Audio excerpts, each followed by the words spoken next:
kulanti wanaagsan asxaabay meel kastood naga daawanaysaan ku soo dhawaada barnaamijkeena haddaba barnaamijkan ayaynu ku soo qaadanaynaa maanta sidaad ogtihiin waxaynu ku jirnay safar aad iyo aad baan idinkaga mahadcelinayaa intii noo soo ducaysay waxaan leenahay waa idinka qabnaa ducadiina annaguna waa idiin ducaynaynaa in ilaahay muraadkiina sahlo safarkeena ilaahay si nabadgelya noogu dhameeyay waxaan kusoo noqonnay magaalada London alxamdulilah marka waa mahadsantihiin si fiican baad noogu soo ducayseen annaguna waa idiin ducaynaynaa waayahay haddaba marka barnaamijka waxaynu marka hore ku faahfaahinaynaa xaaladda bariga dhexe maadaama saaka inaan barnaamij soo gelin oo barnaamijkii annagoo airportka jooga aan xoogaa ka soo qaatay kii galabkii aynu soo qaadanin marka kan caawa waa inaynu wixii lagu kala calaf qaatay aan idiin soo gudbiyo haddaba sida ay wax u dhaceen caadada sida noo ahayd waxaynu ku bilaabaynaa qolo walba markeeda waxa ay sheegatay ayaan sheegaynaa Mareykanka ayaanu marka hore ku bilaabaynaa haddaba wararkii ugu dambeeyay marka waxay sheegayaan in Mareykanku ay sheegeen taliska dhexe ee ciidamada Mareykanka la yiraahdo CENTCOM inay ku dhawaaqeen inay soo gabagabeeyeen oo ay dhameystireen wareegii kale ee toddobaad oo ay weeraro ku qaadayeen Iran haddaba warbixintu way sii socotay waxa leeyahay taliska dhexe ee ciidamada Mareykanka la yiraahdo CENTCOM sabtida maanta waxay sheegeen inay soo dhameystireen oo ay soo gabagabeeyeen mawjadii ugu dambeysay weeraro xalay soo bilowday oo ay ku qaadayeen Iran haddaba weeraradaasi waxay sheegeen inay ahayd habeenkii toddobaad oo isku xiga haddaba CENTCOM waxay sheegeen warbixin ay ku daabaceen bogooda X la yiraahdo ama Twitterka in weeraradaasi ay ku bartilmaameedsadeen goobaha muhiimka ah iyo meelaha ay leeyihiin logistika militariga iyo awoodaha ciidanka badda Iran waxay sheegeen taliska dhexe ciidamada Mareykanka inay markaa Iiraaniyiinta ay mas'uuliyadda arinta qaadi doonaan waxaana ay sheegeen inay sii wadaan ciidamada Mareykanka xayiraadda ay ku hayaan dekedaha Iran haddaba Mareykanku waxay sheegeen mawjado isxigxigay oo duqeymo ah inay ka geysteen gudaha dalkaasi Iran waxaana sheegeen meelaha ay weerarada ku qaadeen inay ka mid tahay Tehran iyo waliba magaalooyin kale waxaana la sheegay in weeraradaasi ay markaasi yihiin kuwa lagu wiiqayo awoodda ciidamada Iran si markaa Iran ay u joojiso weerarka ay ku hayso marinbiyoodka Hormuz Iran waa la duqeeyay xalay mawjadii toddobaada la yiraahdaa macnaha toddoba habeen oo isku xigto xalay ilaa maanta macnaha soo socotay ayay ahayd marka xisaabtii xalay ayaa la xiray maanta marka waa toddoba habeen oo isku xigta ayaa la garaacayaa Iran iyaduna marka maxay sameynaysaa saldhigyadiisa iyaduna garaacaysaa marka Mareykanku marka waxay yiraahdeen weeraradii ugu dambeeyay waxaynu ku bartilmaameedsaday meelaha logistiga ciidamada badda Iran iyo ciidanka ilaalada kacaanka Iran ayaynu baabah ka dhignay si aynu u nusqaamino awoodda ciidankaas marka Mareykanku waxay leeyihiin guul noogu dhamaaday weerarkii toddobaad oo isku xigay oo aanu ku beegsanayno Iran casharkii Mareykanka marka halkaasuu ku xiray waxaa noo soo haray nimankii Iiraaniyiinta ahaa iyaguna marka maxay sheegeen haddaba marka aan idin tuso wararkii ugu dambeeyay Iran iyaduna waxay sheegtay inay duqeysay saldhigyada militariga Mareykanka ee Khaliijka iyadoo ka jawaabaysa bartilmaameedka isxigxiga ee dhulkeeda la soo bartilmaameedsanayay Kuwait ayaa ku eedeysay Tehran inay toos u bartilmaameedsatay weeraro cadownimaana ku soo qaaday goobaha muhiimka ah ee markaasi halbowlayaasha dhaqaalaha ah Urdunna waxay sheegtay inay soo riday 4 ka mid ah daroonka Iran ay leedahay haddaba waxaa la sheegayaa in Iran ay sii wado weerarada ay ku hayso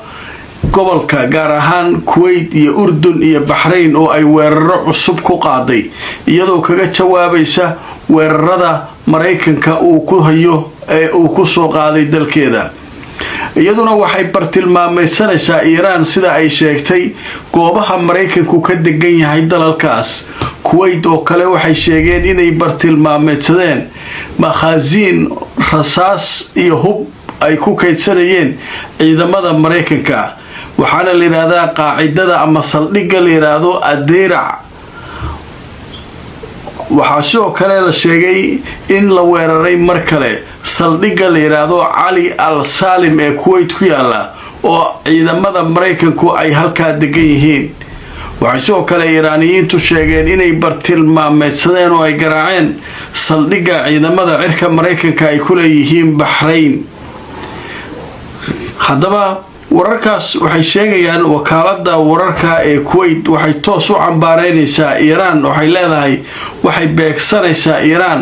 halbowlayaasha dhaqaalaha meelo aanu Mareykanku shaqaba ku lahayn oo dad rayda ayay markaa baabi'inayaan way xisaabtaasu marka waxaa sheeganaya nimankan la leeyahay Iiraaniyiinta iyaguna inay saldhigyadaasi baabi'iyeen oo ay weerareen isla waxaynu ku jirnaa Iran wararkeedii ku jirnaa wakaaladda wararka Anadolu ee Turkiga ayaa iyaduna goordhow waxay qortay warbixin ay leedahay Iran waxay joojisay 4 markab oo isku dayay inay maraan marinbiyoodka Hormuz iyadoo ku joojisay waliba sawaariiq iyo drones ayay ku joojisay leeyahay haddaba warbixintu way sii socotay ciidamada badda ee taageersan ciidanka ilaalada kacaanka Iran ayaa sheegay 4 markab oo isku dayay inay maraan marinbiyoodka Hormuz oo taageerayeen Mareykanka inay marsiyaan rabeen halkaas ayay Iran joojisay kadib markii ay ku garaacday gantaalo iyo diyaaradaha droniska ah ciidamada badda ee ilaalada kacaanka Iran ayaa sabtida maanta sheegay inay 4 markab ee Mareykanku doonayay inuu gudbiyo ay ka hor istaageen ayna garaaceen ilaa hadda lama sheegin huwiyada ama cidda iska leh maraakiibtaas ay Iran duqaysay oo Mareykanku uu doonayay inuu halkaasi ka gudbiyo hawshaas markaa intaasay qabteen iyaguna macnaha intii aynu kala maqneen macnaha xalay ka soo bilaaw ilaa hadeer intaas dhacdaa leeyahay wataa warbixino kale waxaa jiray saakay aan orod idinku ku soo gudbiyay xataa Sacuudiga in la yiri gantaala lagu riday balastiga oo saldhig Mareykanku halka ka joogeen ayaa lagu dhuftay la leeyahay marka xiisadu markuu aaday u kacsan tahay hawshaas halkaas maree Mareykanka marka war soo saaray galabta wuxuu leeyahay muwaadiniintayda waxaan uga digayaa inay u safraan Israa'iil lama aadi karo waa khatar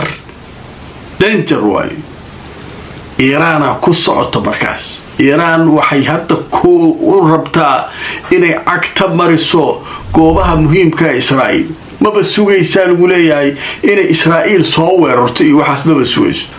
marka Mareykanku marka muxuu leeyahay muwaadiniintayda yeeshay isku tagin Israa'iil waa khatar waa meel halis badan oo leeyahay waa lagu soo socdaa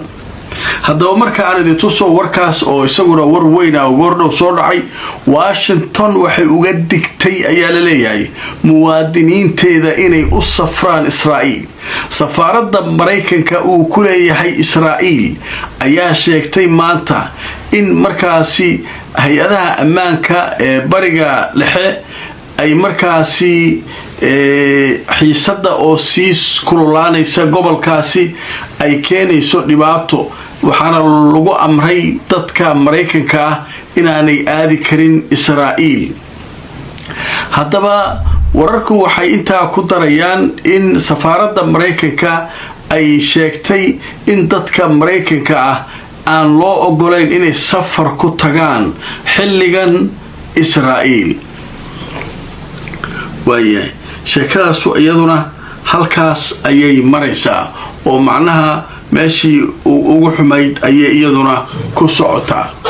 marka xaalka guud ee dagaalku markuu waa kaas weli waa laysku midiya afaysanaya maraykanka hadda waraan arkayay wuxuu lahaa buniya taxtiya annaga ma burburinin macnaha goobaha halbowlayaasha dhaqaalaha ee dadka iyo adeegyada bulshada iyo kama taabanin Iiraan marka Iiraan waxa leedahay waa beentis tareenka meeshiisa iyo buundadii dadku isku socdeen hadii la burburiyo maxay tahay soo ma aha meelihii halbowlayaasha leedahay marka arikaasa marka isaguna socda dhanka kale Mareykanka waxa ay doonayaan dagaalka inuu sii kululaanayo way arkaan waxay dalbadeen diyaaradaha waaweyn ee maaragtay qaada shidaalka inay yimaadaan marka Israa'iil inay ku soo degaan oo halka ay ka soo kacaan marka sheekadu marka halkaas iyaduna joogtaa ay maraysaa ugu dambeyntii barnaamijka waxaynu ku soo qaadanaynaa sheeko kale oo cajiib ah ninka la yiraahdo Mamadani waa nin Pakistaniya oo Mareykan oo hadda maayir ka ah New York oo muslina wuxuu leeyahay waxaan sugayaa Netanyahu inuu September yimaado halkan September waxaa la qabtaa marka shirka guud ee qaramada midoobay madaxda caalamka oo dhan halka ay tagaan qodbada laga jeediyaa Netanyahu marka wuxuu niyadda ku hayay inuu meesha tago wuxuu yiri hadaa cag soo dhigto niyo xabsiya ku yaqaan taramayga ka aliyo marka dad badan oo waxa la yiri arika ma ku dhaca ma hare xabsi u dhaadhicina li taram hataa ma ka ali karo sheeko walna barkabash ka socota hadaba markaan idintu soo wararkii ugu dambeeyay warbaahinta ay sheekada ka qoreen hadaba waxa la sheegayaa Mamadani inuu markaa sheegay inay ka go'an tahay inuu xiro Netanyahu hadii uu yimaado magaalada si uu uga qayb galo shirka guud ee qaramada midoobay hadaba walaac fara badan ayaa Israa'iiliyiinta arinkaasi uu ku abuuray talaabadan hadaba Israa'iil waxay ku eedeysay Mamadani inuu taageero u yahay Hamas sida ay sheegeen hadaba wargeyska la yiraahdo New York Times ee ka soo baxay dalka Mareykanka ayaa wuxuu qoray cadadkiisii maanta oo sabti ah soo baxay in maayirka magaalada New York Zahran Mamadani ninka la yiraahdo uu sheegay in markaa uu suuragal ay tahay in la qabto oo la xiro ra'iisul wasaare Netanyahu hadii uu soo xaadiro shirka qaramada midoobay ee guud ee dhacaya bisha September ee soo socota wuxuu yiri ninkan inuu banaanka sii jooga maba ahaba ninkan xabsi wax ku leeyahay xasuuq uu u geystay Falastiiniyiinta darteed ninka Zahran Mamadani nin caadiyaba ninkii hadda meel uu aado leeyahay shirkii September arwa kaasi ma u taagay yab soba Mareykanka gudihiisii ayaa ninka looga dhaaranaya marka sheekadaas iyaduna waxa qoray laga soo xigtay wargeyska la yiraahdo New York Times hadaba wararkaas ayaynu ku soo qaadanay barnaamijkeedii caawa raali ahada maanta safar baan ahaa barnaamijkii galabta iyo kii subaxii iyo waxba naga baabaqday adikuna waad ku maasantiin ducada noogu soo ducayseen safarka in Ilaahay uu noo fududeeyo Ilaahay runtii waa noo fududeeyay adikuna aad iyo aad baad u maasantiin intii soo ducaysay iyaguna oo ducaynayna waxa la ilaahay Ilaahay muraadkooda saad waa maasantiin asxaabay inta aan mar kale kulmayno meel kasto aad joogtaan